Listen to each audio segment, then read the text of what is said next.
When you decided to obviously go off on your own and no longer the most powerful woman in men's tennis. I think I still could be. Yeah. Okay, wait. Talk to me about what are the signs that you've outgrown a relationship? Were there people in your life that told you to stay? Not a single one. It ultimately came to the point of, if I don't choose to do this, I'm gonna end up paying for it. Did you have fear around if you break off this relationship, all of this life that you have built can go away? Really, this is the first time that I'm publicly I'm still trying to process. I'm still figuring it out. Hi, angels. Did you know that subscribing to our channel is free? And it's the simplest way that you can support our show and help us grow. If you do this, we can bring you even more of the content and the guests that you love. All you have to do is just hit the subscribe button below. So please, if you wouldn't mind, subscribe to the channel, and thank you. In case you missed it, you're allowed to be hot, smart, and rich. So let's get into it.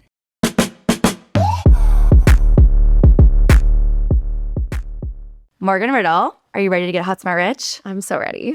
You have been named the most powerful woman in men's tennis to now the world's best ex-girlfriend, reportedly earning $1 million a year. For someone that's not familiar with Morgan Riddle, what would you tell them to get them to stay based on what we're going to talk about today?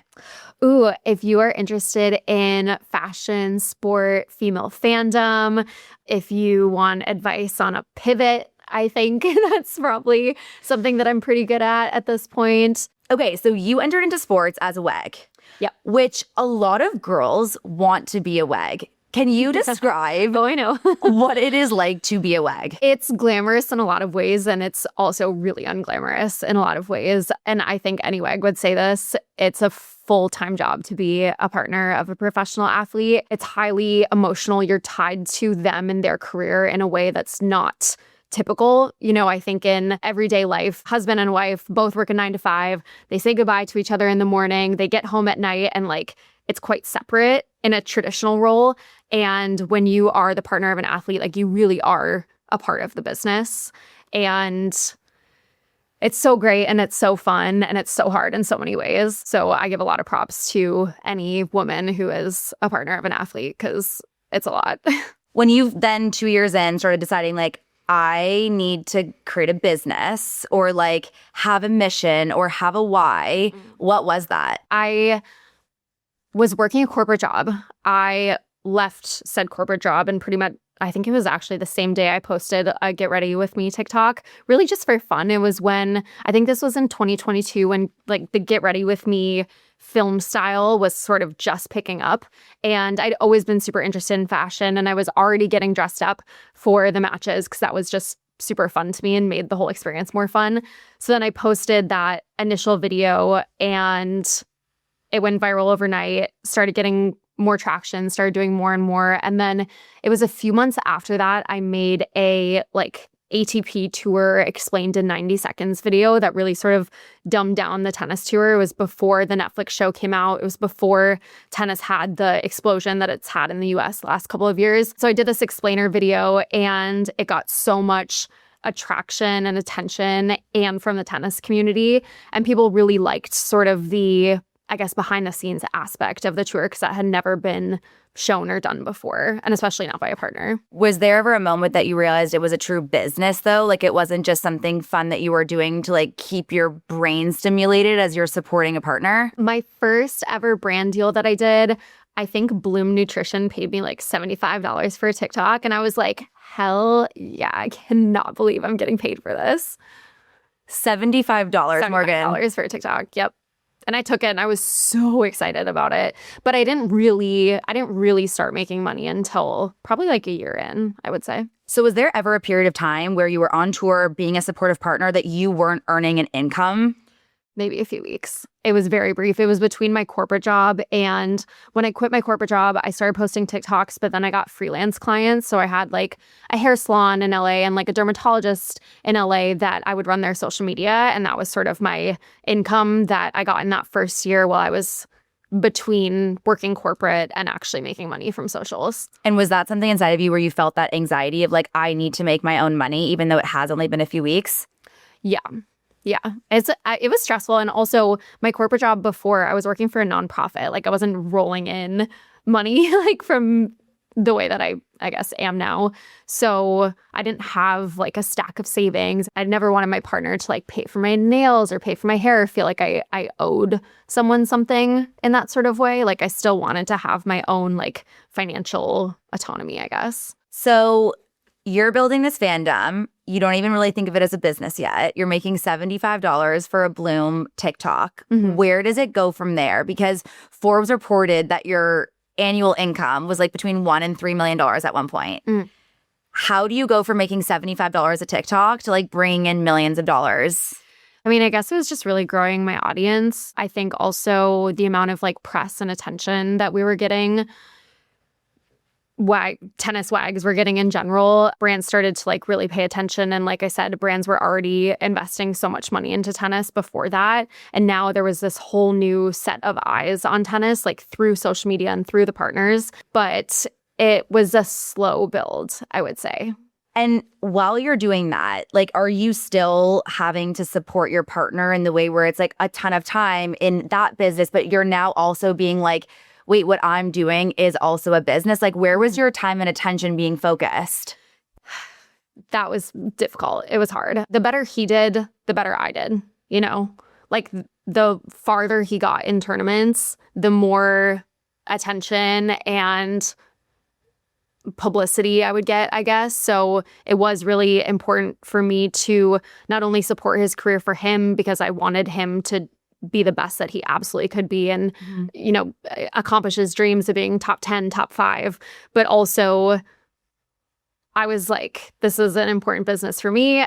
I want to make money, want to be a dual income situation. And he was also very supportive of that, which was really great. At one point, you were named like the most powerful woman in men's tennis. What did that feel like? For me, it was more about like my audience and the girls that I was bringing in and like really creating a gateway into the sport, because when I was first on tour, like I didn't know anything about tennis when I first started on it. The more I learned about it, the more I fell in love with it, the more I was watching matches that weren't his, the more I was paying attention to the players. And I was like, this is such like I guess it was a hobby. It was such a fun hobby, and I wanted more girls to be introduced to it because the age demographic for tennis was old. It was like 61 was like the average age of a tennis fan in 2019, I think. So it was really, I think the biggest part of it for me was bringing in like that female audience. What I find so fascinating about you is just like you've balanced building a brand that was like tied to someone that you're no longer with as you're like getting your own financial freedom. And something that you said in an article recently that really stuck with me and I think is really important for people and women specifically to hear is like, had you not done that, you would be living back in Minnesota because you wouldn't have the options that you have for yourself now. So for someone that's listening to this, like that feels like, oh, well, you know, maybe this would be easier to be like my partner's girlfriend or wife and like not be working. Like, what would you say to that person? Oh my God, it would have been so much easier. It would be easier. It would be easier in some ways, and it would be really difficult in some ways. I knew myself, and I knew that in those couple weeks that I wasn't making money on tour, I think that I could see that I would start to resent him because I was doing so much for him and working so much for, not working so much for it, but like doing the laundry and like making sure he's up on time and, you know, like the things that you do in a partnership when you have a partner who's very, very busy and dealing with a lot. But for me, I just knew that I like needed something to focus on that was outside of him. And like, we weren't married. Like the money that he was making was not my money. I had no stake in it. I had no, you know, like nothing is a promise. And I knew that. So did you guys have conversations about that? There was early on in the relationship, there was one point where he was like, well, you should just like quit your corporate job. And I was like, I'm going to do that, but I need to figure out something else to do. And he's like, well, like I can just, you know, I can't handle things. And I was like, I don't think that's the right idea because I'd seen other partners on tour in that situation and you lose a sense of freedom. I also think you lose a sense of like equilibrium in a relationship. You know, I had Amy Lou on the show, and one of the most powerful things that she said was she was like, I didn't like, her husband is the most amazing person, never judged where she was spending, but she felt like she had to justify going and getting a manicure because that's not something that he valued. Yeah. And she was like, that's when I realized, like, after doing and having our children, like, I needed to go back to work because I even just wanted pocket money to not have to like justify my spending. Yeah. When you started really coming into that financial freedom and being like, I don't have to justify things or I don't have to do certain things. Like, what did that feel like as a woman to be able to have that freedom in a relationship with someone who, if you hadn't have, would have a totally different power dynamic with you? Yeah, I mean, it was always really important to me to be independent. Like, I did so much without him when I was traveling on tour. I would go to museums. I would go out and go shopping. I'd go vintage shopping. I would go on girls' trips all the time. I needed my own money to like go on a girls' trip to Ibiza. Like, I wasn't gonna ask him to do that. And so if I wasn't making my own money, like I have had all these amazing trips with friends, would I have been able to like give myself these experiences and never feel guilty about it for a second because it was my money. We talk a lot about fuck you money, and and people often say like, what is that? And I'm like, honestly, I grew up with so many women around me that were controlled by money and had to have an allowance. And it's not to buy bags and trips and go on whatever. It's literally to be able to leave any room that you are no longer respected in and be able to walk away, which is honestly like why I just respect you so much. And like just the ability to like be able to provide for yourself. Did you have a number in your head that you were like, this is the number that I will feel safe and secure, that like I can take care of myself and I don't need anybody else in my life? I wanted to get to a place that no matter what happened, my lifestyle would not change.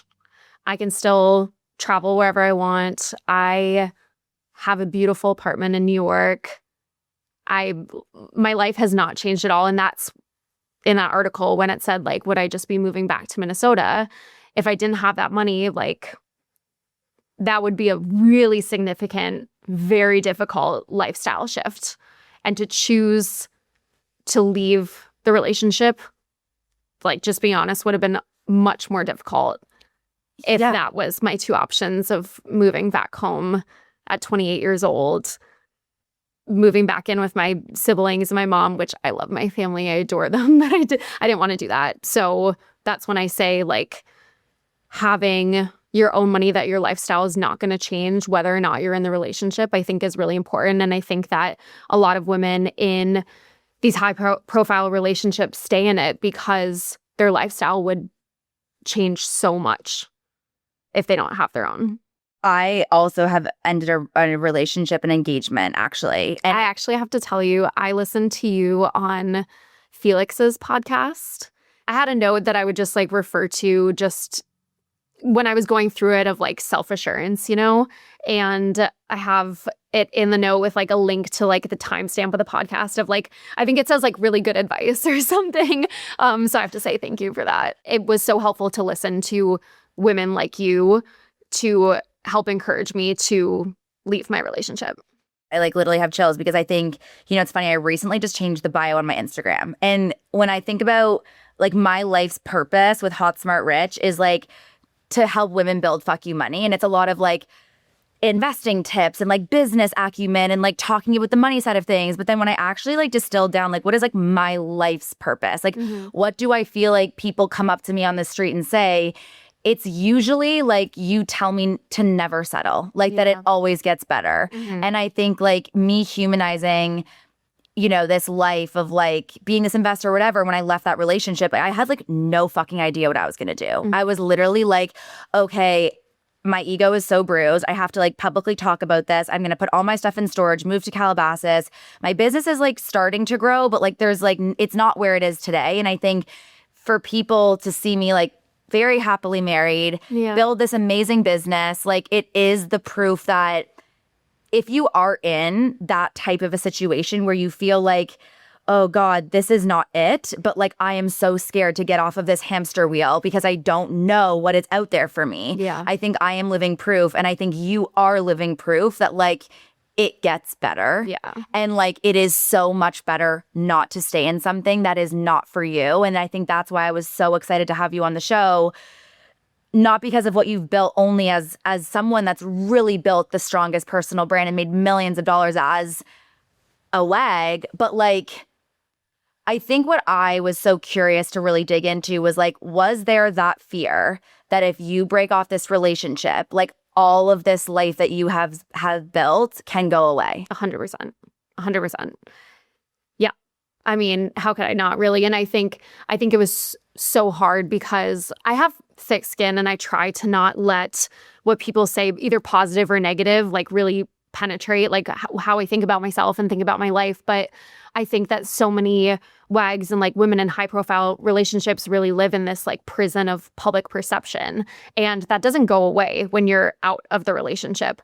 But for years and years and years, I've had so many people come at me from every angle of like, you have the dream life, like everyone wants to be a tennis WAG, everyone wants to be traveling the world, like, oh, like the luxury of this, like you live like the most incredible life.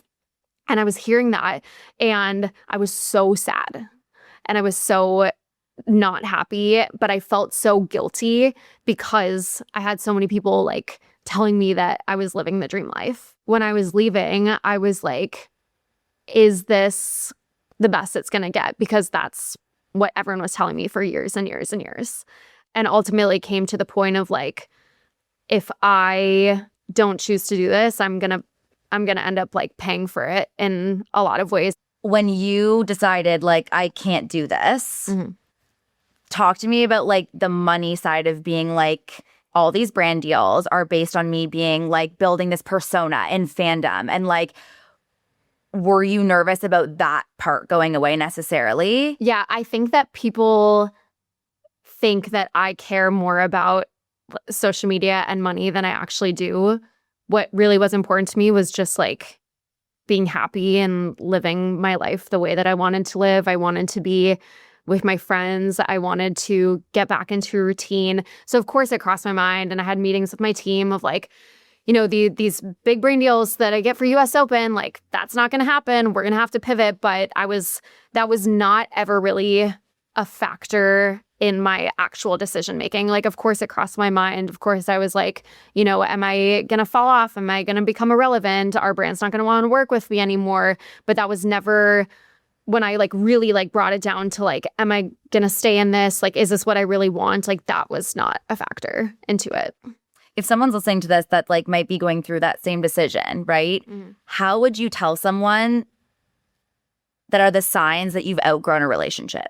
I think for me, it really was that thing in the back of my mind that I just knew it wasn't my life. But like, I almost felt like I was like observing my life in a way that I wasn't like truly living in it. Like I felt like sometimes the world was like spinning around me and I would always try to like reach out and grasp and feel like myself and like feel at home in my own body and like in my own life. And I think for the last probably year and a half, I just couldn't feel that. And every time I would like step out of this, I went to a psychic and she said to me something that I was just like, oh my God, she was like, a golden cage is still a cage. And I feel like over the last year and a half before I ended it, I would sort of like, sometimes I would like step out of the cage and then somehow I would just always end up back in. I don't know if that makes sense. But I didn't feel like I was living my life. It makes sense to me because I've been there. I think I get this question, and I'm sure you will now too, because you've ended such a public thing. And people are always like, I just feel like I don't know. And I'm trying to like have a sign. And my answer is kind of similar to yours, where it's like, you just have a feeling. And I said this on Felix's podcast. Yeah. It's a fuck yes or it is a fuck no. Yeah. But I think what I have to give you so much kudos for is like, I didn't have to make the decision of like my livelihood being tied to a person, or at least that's what I thought. Yeah. And I think that like it takes so much courage and like risk taking to step off of that hamster wheel and be like, I'm going to go and do something different. Yeah. For someone that feels that way, whether it's like a job or a partner or something that's like it's the golden handcuffs, and it might be a golden cage in your scenario.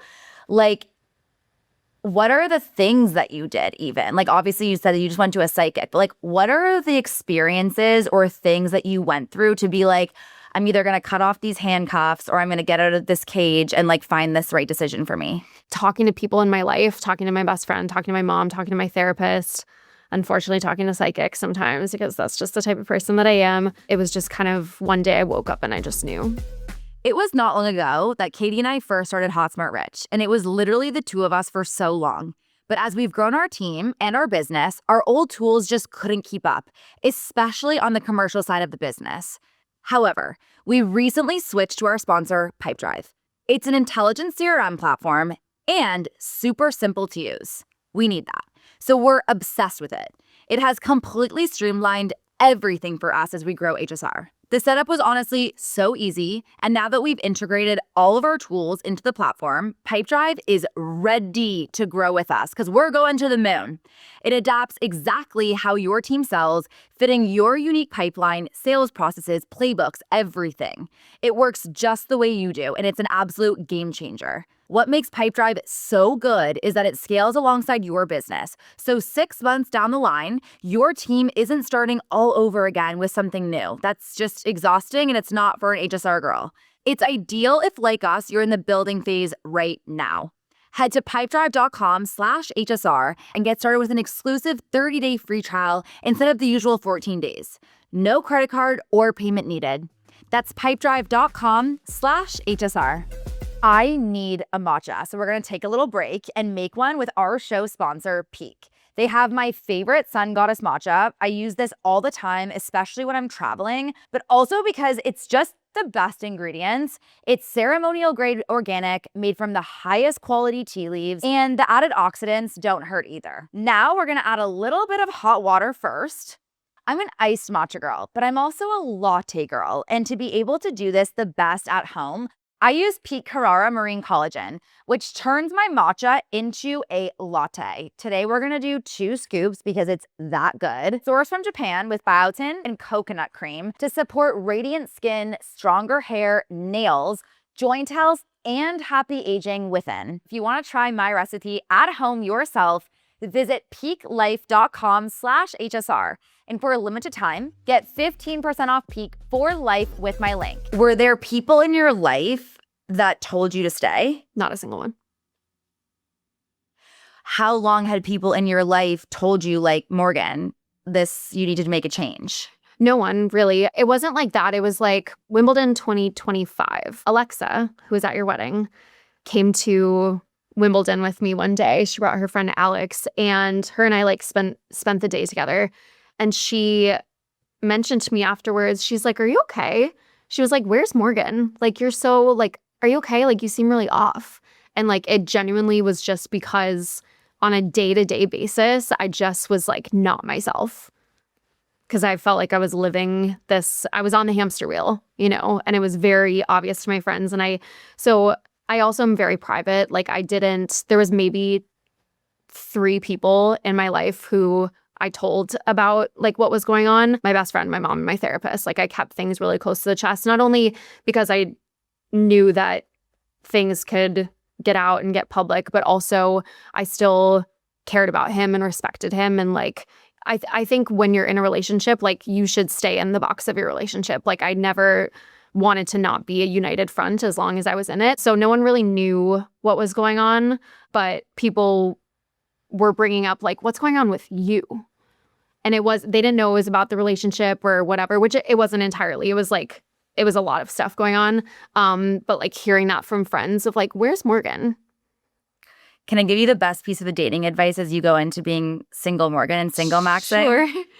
Because that was the exact same advice that I got from my friends when I was with my ex-fiance. They were like, where are you? Like, what's going on with you? Like, regardless of this relationship, like, you are not the same bright light that you once were. Mm-hmm. And when I started dating my husband, I saw all this dating advice on TikTok that was like, don't ask if he likes you, ask if you like him. And I was like, no, you need to ask whether you like yourself with that person, because you only have yourself for the rest of your life. And so literally I could show you journals when I was dating my husband and we would be traveling together, I would literally ask myself, like, did I feel confident when I was with him? Did I laugh a lot this date? Did I feel like I had to like exaggerate who I was or like almost dumb down that I'm kind of a nerd and like that I like these different types of nerdy activities? And all of the questions were all about myself. And it had literally nothing to do with my husband.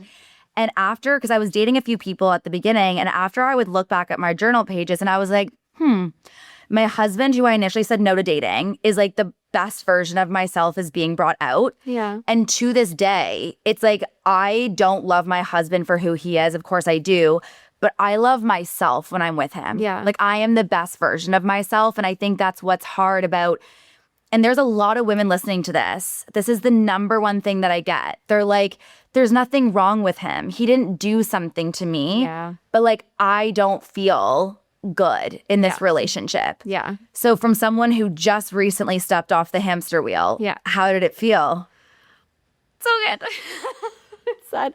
It's not bad to say. I mean, obviously, like, I spent weeks in bed, like, crying, devastated. Like, it was the most heartbreaking, like, horrible thing I've ever gone through. Like, I loved him. I'll always love him. But I now have had so many friends and, like, my manager say, like, I've never seen you, like, smile this much before. Like, I'm doing what I want to do. I'm spending time around people who love and support me. I started taking adult ballet classes. I'm like going to museums in the city. Like, I'm doing things that make me feel like me, and like really like learning more about myself and coming back into myself. And I think what I would say is, like, there's always, no matter what you think, like, there's always a better life. There's always a better partner. There's always a better you that is coming, even if everything seems to be, I mean, literally in the same 10 days, I ended a 6-year relationship, moved across the country, and launched a business,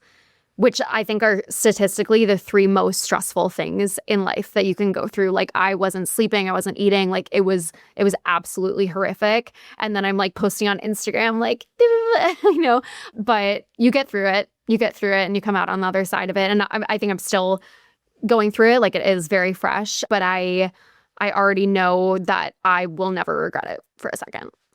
How long did it take from like when we saw the single maxing post of like the world's best, world's best ex-girlfriend? Yeah. From like when you decided you guys broke up, like how long did it take for you to tell the public? It actually got like leaked to some, like, it was like some random like old like tennis podcaster, and I'm like, how the hell does this guy, it was so bizarre. But that went like public, and then the rumor mill like started. It was so new, we hadn't even told our families yet.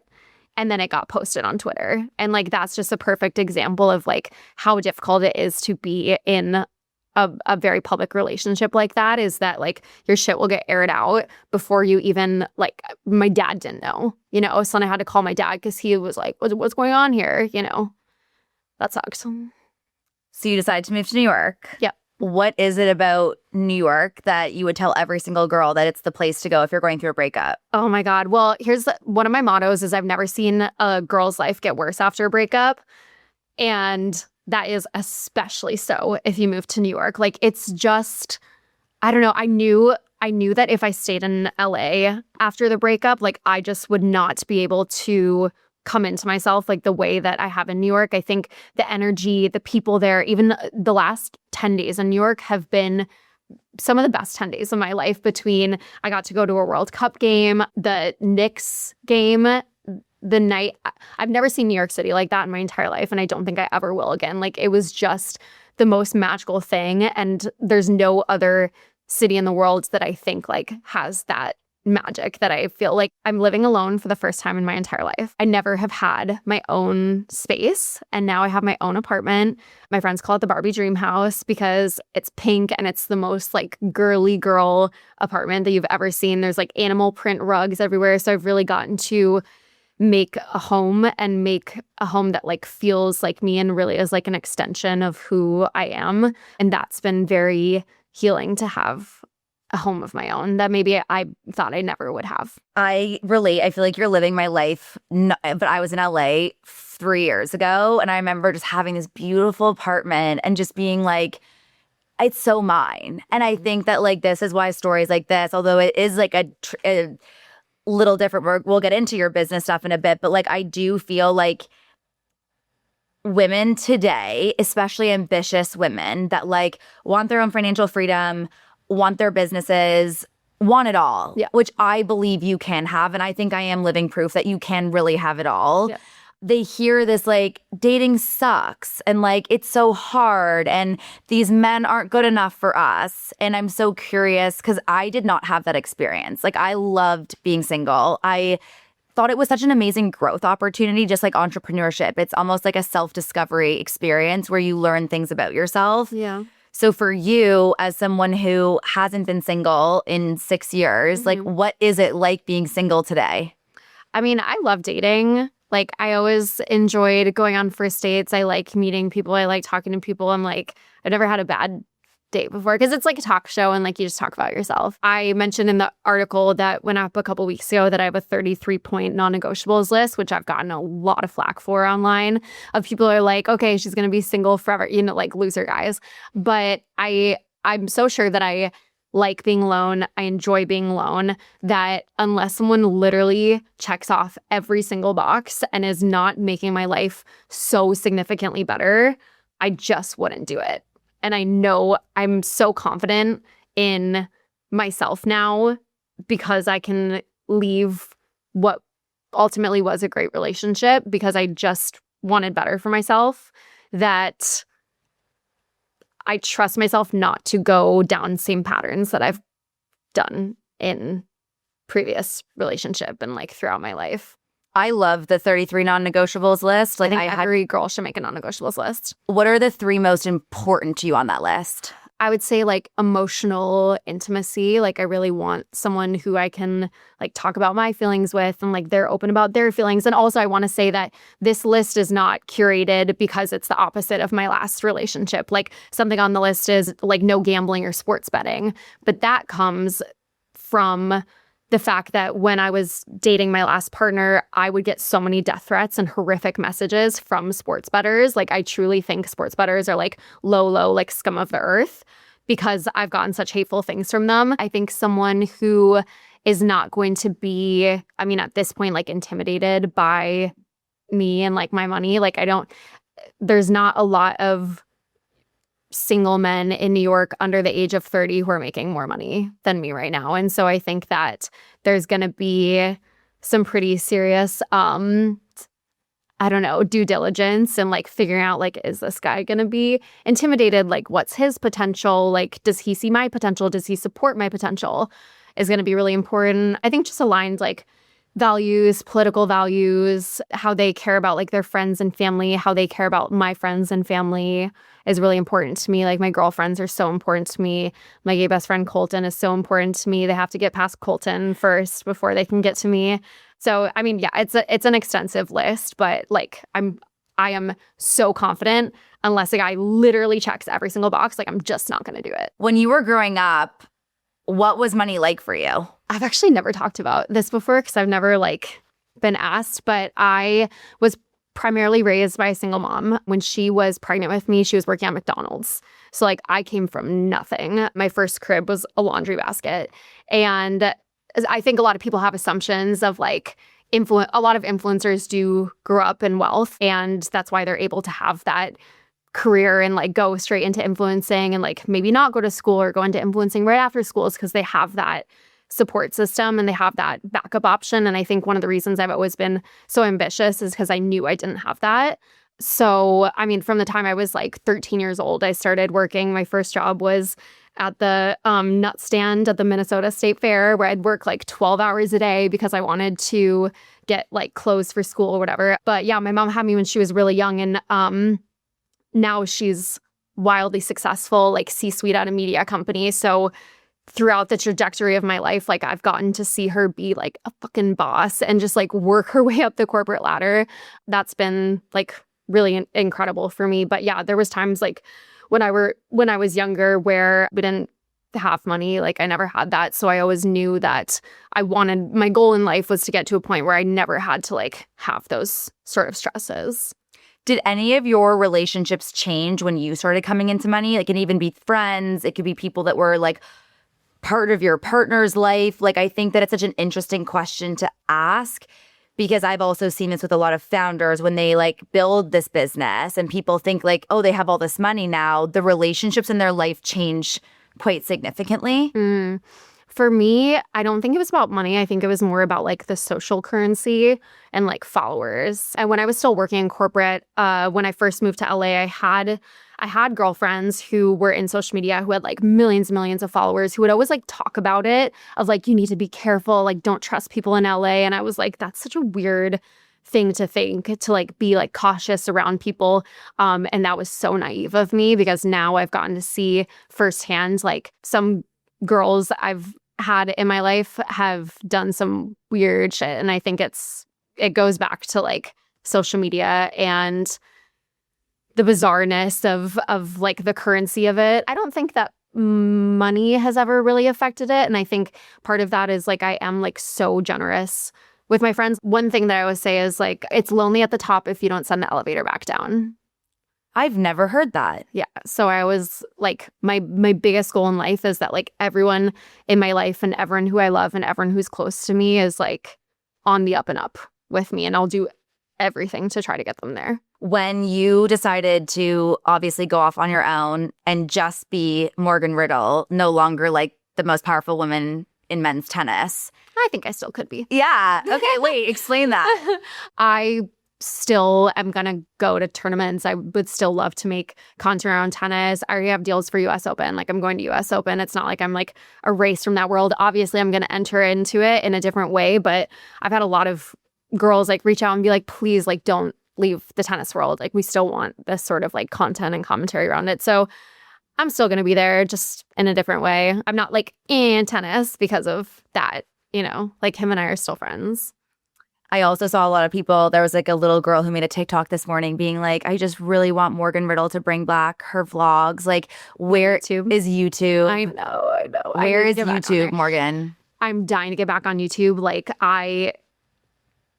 when I first started YouTube, I was posting every single week. It was my favorite platform. I, to this day, do not think that I would have the business and like the following that I do, because if someone's going to sit and like listen to you on YouTube for like 20 minutes a week, like that creates a connection with your audience.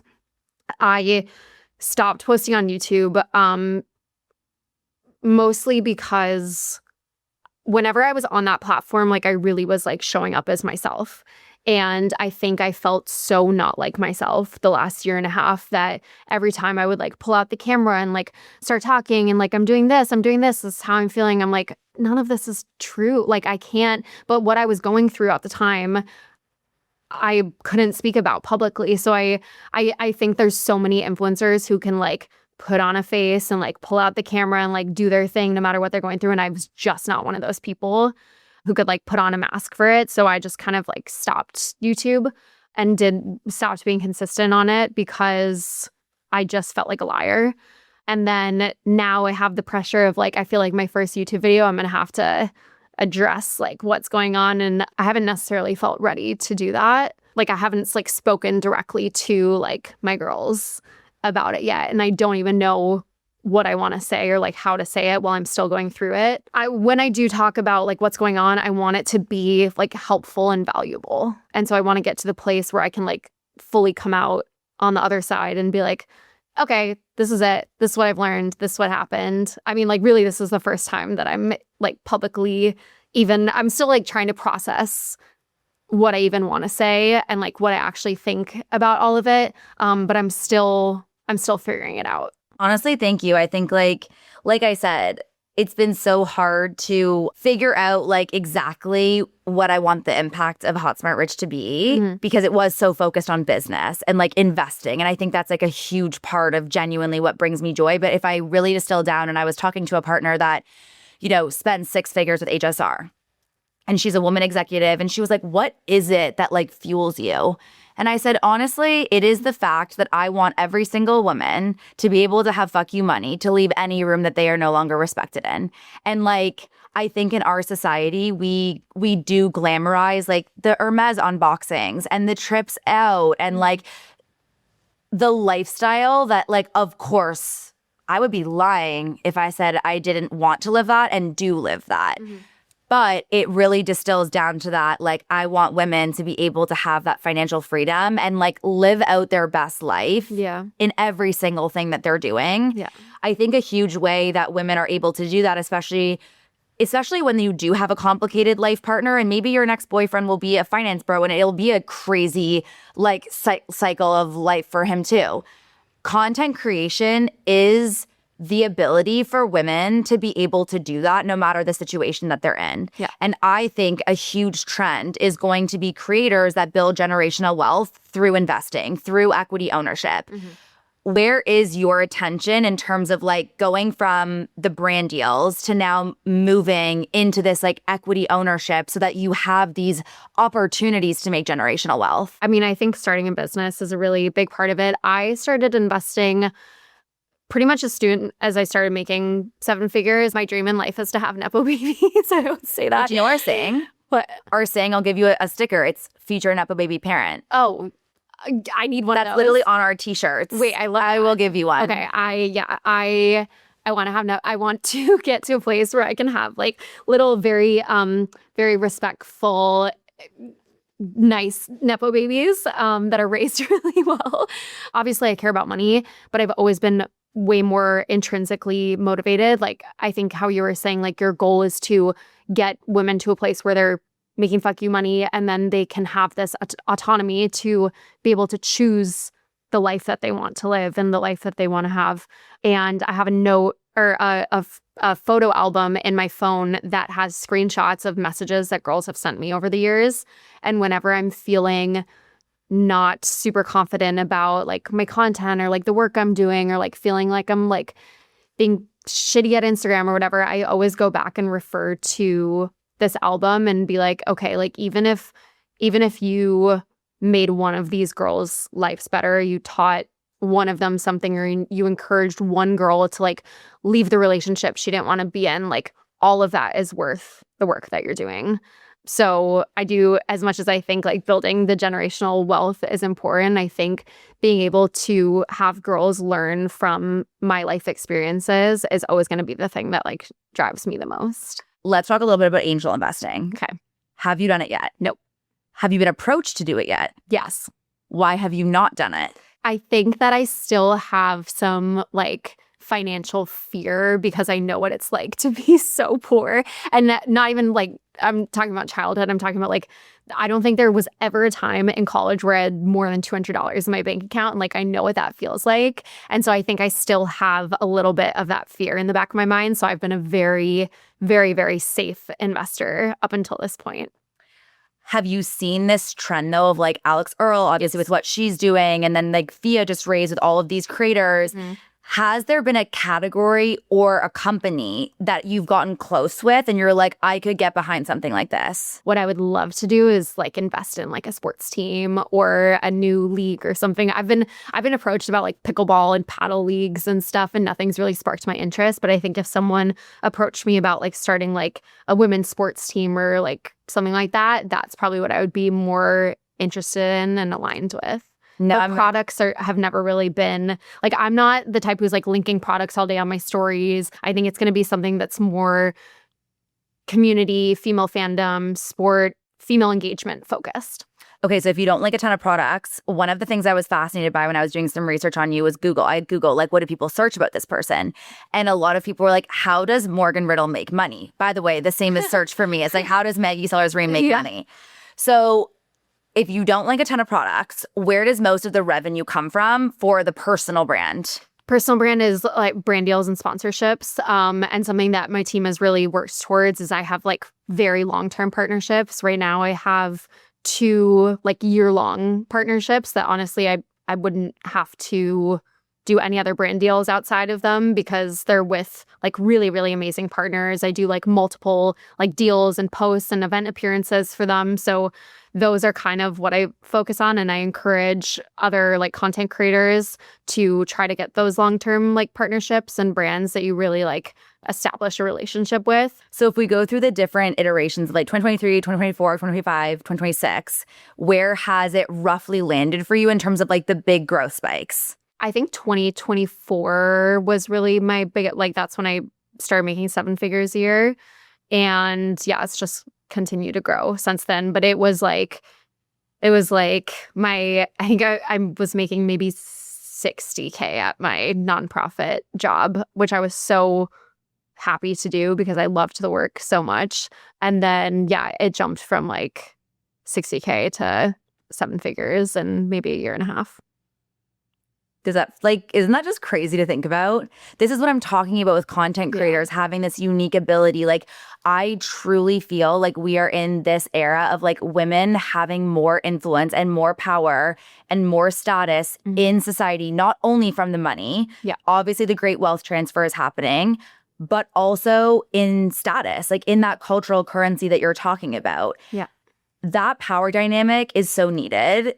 We still live in the patriarchy. And I think that you really stand up for what you believe in and you do put things on the line. Where does that come from? I'm always the person that will like say the thing that like other people won't say. And I think that's where I get honestly a lot of my confidence from is because I really try to like stand true about the things that I care about. And like, you know, I started posting political things pretty much from the get-go, and I always got hate, and every time I post something political, I'll lose thousands of followers, and I'm absolutely A-okay with that. Every now and then, I hear something, and my reaction is pure shock. Wait, people aren't already doing this? If you make a rent or a mortgage payment every single month, and there's a way for you to get rewards back for that payment, why would you not be doing that? Our sponsor, Bilt, lets you earn points on rent and mortgage payments to use towards flights, hotels, Lyft rides, and Amazon.com purchases. And Bilt also has 45,000 restaurants, fitness studios, pharmacies, and other partners in their network. Maybe I'm oversimplifying this, but I think a lot of being good with money is about simply not ignoring the obvious. You're already making this payment every single month. The only difference is whether something comes back to you in return. As soon as Bilt was explained to me like that, it became one of those things I just could not ignore. Join the membership for where you live at joinbilt.com/HSR. That's joinbilt.com/HSR. And make sure that you use our URL so they know that we sent you. Everyone has that one brand they always reach for because it's a trusted classic, right? For me, that's Lululemon. And they've just become a sponsor of Hot Smart Rich. Sometimes I wonder if I love it so much because we're both Canadian.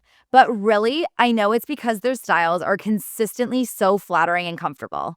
This top in particular, their Flow Wide tank, is one of those pieces that's actually perfect for LA because it's lightweight and buttery soft, but also minimal and sleek. Its Y racer back shape also gives me a lot of movement when I'm doing low impact workouts. And because it has added Lycra fibers, it stretches easily, but also holds its shape over time. And that can be said about any of my Lululemon clothing. It always lasts for years. So don't sit on it if there's something you've got your eyes on. Lululemon offers free returns too, so there's never a risk if you change your mind. Head to lululemon.com to get your hands on their Flow Wide tank in so many different colors. Sports and being opinionated. So Lainey was just on the show and she said like sports is really the only place that women are taught to be loud and to be aggressive. And it's no coincidence that like 98% of C-suite executives that are women played sports when they were growing up. I think that the craziest stat that I've even seen is like 46 billion minutes of women's sports were consumed in the US alone in 2025. Yep.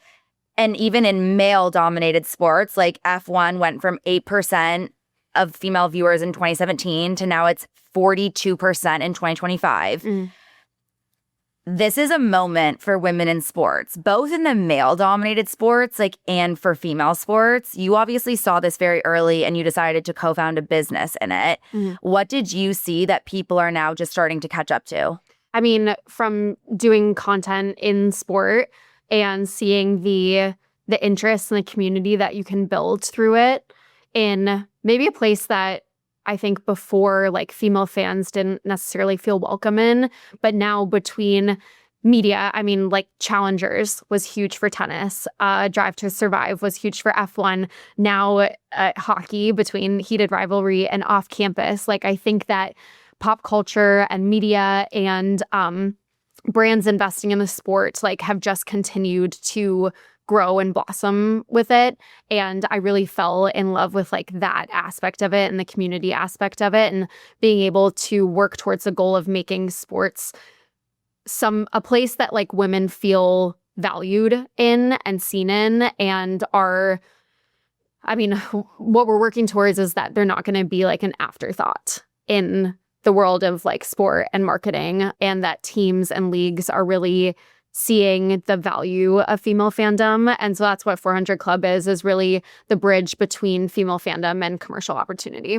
Okay, because that was going to be my next question. Like when Olivia from Travel with Libby was on the show, I was like, you have these hilarious skits of like billionaires yelling at you, but like what is the business that you actually run? And she described it like so well. She's like, people pay us $100,000 to literally book their travel. They have to spend over $1 million. And I was like, I get it. Yeah. With the 400 Club, how are you guys currently making money? Yeah. So I met Cherry, my co-founder. She's based in London 2 years ago at it was a tennis exhibition event in London. We stayed in contact, but she started the 400 Club in London sort of as like a members club that was female athletes, female founders, and creatives that she was bringing together on the platform of sports. So whether that's like VIP boxes or exclusive dinners, and that really snowballed into something so much bigger. So she reached out to me at the end of 2025 because we stayed in contact, and she was like, I really want to bring this to the US. Like it's become so much more. You're the only person that I can think to do this with, because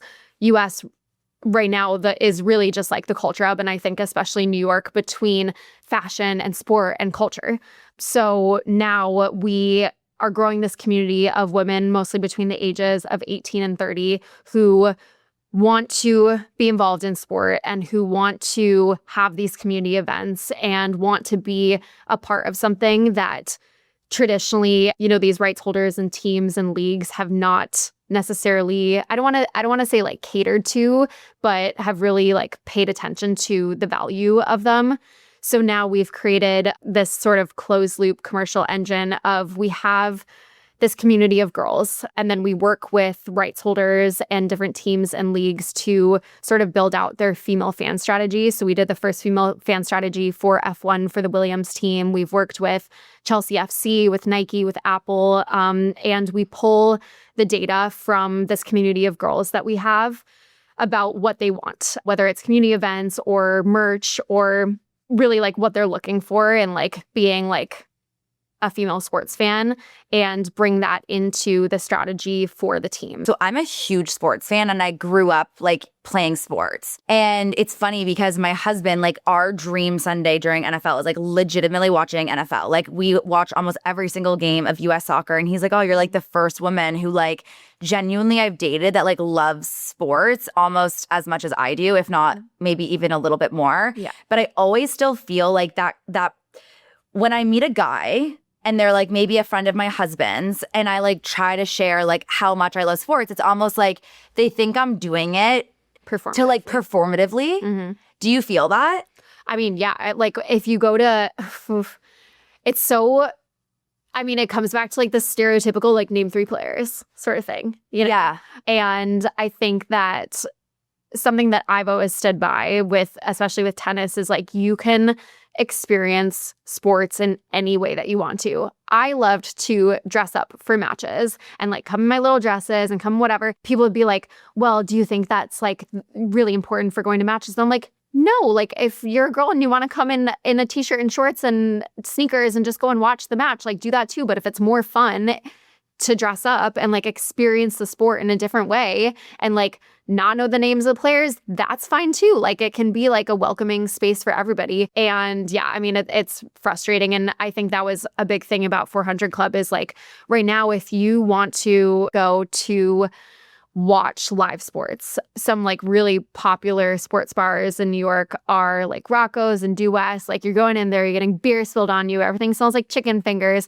So we kind of wanted to create a place where people or women can come and experience the sport in sort of a different way. So we hosted the first official F1 sponsored watch party for the Miami Grand Prix. We had 150 girls in London come to Soho House, and we didn't even say like, you know, wear this or like rep your favorite team. They all showed up in like the Ferrari jackets and like the orange pants for McLaren, and a lot of them came alone, and they just wanted to come and have a space to watch this sport that they really, really loved with other girls and feel comfortable and feel safe and experience it in a different way than traditionally you go and experience live sporting events. What makes me laugh is I'm like, these men think it's performative, but I'm like, we are the same level of like competition and like drive and ambition. And I think the world is just waking up to that. And this goes back to what I was even trying to say before of like, what are those leagues that like lend themselves to like the female consumer better than others?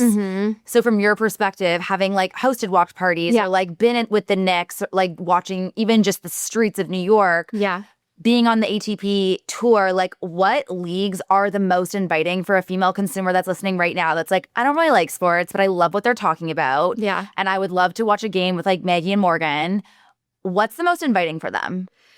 I mean, I think the two rights holders that are doing the best job at that are the WNBA and the PWHL, the Women's Hockey League. My family in Minnesota are big hockey fans. They have season tickets to the PWHL team in Minnesota, go to every single game. Like the split is 50-50, and between the team and like the social team that they have there, like they're just doing such a good job. I went to the New York Liberty game this past Sunday, and it was super like family friendly, female friendly, like Vagisil is a sponsor. There are teams and leagues that are catching up, and there are ones that established from the start, like we are here for female fans, and they're not going to be an afterthought. They're actually going to be, I would say, the priority. Like even for our own data, when we post something in a dump, and it has something to do with female in sports, it is the highest performing post. Really? Yeah. Interesting. So even like when we did consumer trends, this was like a few weeks ago, we posted that like 98% of females in C executive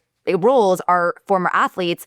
That was the most shared post. Interesting. Even like looking at the data very quickly from Lainey's episode recently, like for sure the most shared post, all of it has to do with either the Knicks or like executives being former athletes. Yeah. How genius was that Knicks sponsorship that she did? I mean, but it makes sense. And I think this is, again, going back to like women watching sports is not performative. Like whatever reason that brought you to the arena, like 40% of the arena is a female consumer, and not one person is speaking about that, speaking to that person. And I even feel that as someone who like genuinely loves the game, grew up going to the Leafs, the Raptors, even actually every single MLB Blue Jays, we would like run the bases on Sundays. Like literally I went to every single game as I was growing up. And I never had even thought about it, that like no marketing in the stadium was directed towards me. Yeah. And then when it seems so obvious now that Lainey should have made that decision, and you're like, but it was not the norm. So like it wasn't obvious. I mean, that's what Cherry and I are like talking about to these brands and right holders, is that when we talk about like the commercial opportunity of female fandom, it's really the gap between this massive, highly engaged audience, like real audience, and the events and partnerships and sponsorships and content that historically rights holders and brands have been leaving so much money on the table by ignoring. And so we really are trying to sort of bridge that gap and be like, okay, here's the female audience. This is why they matter. This is what we can do to like work and build with them and monetize with it. I live my life with data and science and hypothesis. And one of my hypotheses right now is like women want financial freedom and they want these types of conversations, but sometimes it's so much easier for the female consumer that's scrolling TikTok to like watch a video about like fashion or beauty and not necessarily like the things that will actually empower their lives to be a better version of themselves. From your data, from like watching your YouTubes or your videos or like things that you post, what is your audience telling you? Like they are just obsessed with watching and consuming right now. I think content that has purpose behind it. And I don't think it's necessarily, I mean, like the niche is highly personal, but when I talk about, like I just did a video about this New York Times article that went up that was about women and dating and the dating experience, and I was stating how much I disagreed with like the hypothesis of this article and why it was so important that things like this are not like published, and that's not what we're, putting out into the world and saying to women. And I think that because there's not a lot of mainstream lifestyle creators that get into like the grit of that and like the issues with the patriarchy and like talk so openly about money the way that you do, that when we do, like people really care about that and they're like, this is what we need to be talking about. That being said, I also love to watch fashion videos on TikTok and like, do that sort of thing, shut off my brain sometimes. But I think that people are really like yearning for meaning and purpose behind content and like education and like talking about real things. Okay, my team would kill me if I didn't ask this stuff. Okay. A lot of them are single, Okay. and they were like, where is Morgan going out? Where is she spending her time? Where's her favorite drink? And what is it? I hate myself because I go to like the same 5 places in New York. I've been going to the members clubs a lot, like Zero Bond and Chez Margot, because that's where my friends tend to go. But I do love a sports bar. I went and watched the Knicks game at Rocco's. Yesterday's 1 for 1 are like my favorite sports bars in New York right now. Like just such a fun place to go with your girlfriends. I am pretty much beholden to a dirty martini. Grey Goose, dirty martini, blue cheese olives is like my go-to. And then the other drink that I would are you a tequila girl? Yeah. You like tequila? Yeah. Okay, so me and my best friend Sophie started drinking this maybe like a year ago, and it's the best thing ever. It's a Blanco tequila shaken with lime juice served up in a martini glass. And there's something about like the acidity of the lime juice that just like takes out the tequila, like the shocking taste of tequila. Yeah. I'm going to be doing that all this summer in Europe So because I'm an Aperol Spritz girl. Oh, yeah. And then the hangover is Kelly. not amazing. Yeah. Would you ever do a sober date in New York? Yeah, maybe. Like as long as there's like an activity or something to do. Like I would like go to like a museum. I love a movie date. I love going to the movies. When I was picking the place that I wanted to live in New York, like one of the top things was like, okay, elevator, doorman, movie theater, walking distance, because I love, love, love going to the movies. I'll go to the movies at like 10 a.m. on a Tuesday by myself if I just like need a mental break. So I'd go on a sober movie date. But I also like the fancy movie theaters where they serve martinis. Like iPick. I love iPick. Love it. Okay, Morgan Riddle, we're going to do some rapid fire. Okay. Okay, what's the most recent thing you just put on your credit card? It actually was a water at the airport. Which one? I got Smart Water. Are you obsessed with this Lululemon water bottle that everyone's drinking? I did get sent to NPR, and it's great. And Loon is also my state bird in Minnesota, so I feel very emotionally attached to them. Yeah, I like it. I mean, I know glass water bottles are like what you're supposed to be drinking out of. I actually do think that the water tastes a lot better. Does it? I actually do. And my husband, the one thing that I think is so funny about him is he's so value oriented. Like for him, the idea of buying a water bottle expensive as Lululemon, he almost like rolled his eyes. Yeah. He tried the water and he was like, Maggie, this is such a better water. We have to order Lululemon for the house. What is the last most expensive thing you put on your credit card? My rent. But I have it set up through Bilt, so I get like rewards. I was gonna say, so Bilt, I've been a partner of for like 3 years. I was part of the originals program. Yeah. And when they explained it to me, I was like, why would people not do this? Mm-hmm. It is the smartest thing to make money back on your rent. Yeah. What could you buy with your rent money if you didn't have to pay rent every single month? A Chanel medium flap. Love that for you. Yeah. Okay, you can only attend one for the rest of your life. F1 or ATP? Well, now I'll say F1.